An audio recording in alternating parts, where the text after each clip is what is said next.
तशी कोणती गोष्ट वाटते तुला की ते तू स्वतःहून शिकलास आणि ती तुझ्या लाईफमध्ये पण तू चेंजेस किंवा बदल सिद्धार्थमध्ये झाला?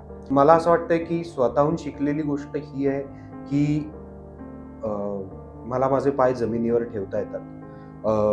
मला माझं फेल्युअरही पुसून टाकता येतं आणि मला माझं सक्सेसही पुसून टाकता येतं. मला त्याचं कुठलंही बॅगेज घेऊन पुढच्या कामाकडे जायला आवडत नाही. म्हणजे भले माझा एखादा सिनेमा खूप गाजला असेल, चालला असेल, तरीही ते पुढच्या सिनेमाला जाताना मला ते मिळालेला सक्सेस खोडावासा वाटतो. मला असं वाटतं बस हां, ते झालं, दॅट इज ओके. ते त्यावेळेला मिळालंय. आता त्याचा गवगवा करण्यात काही पॉइंट नाही.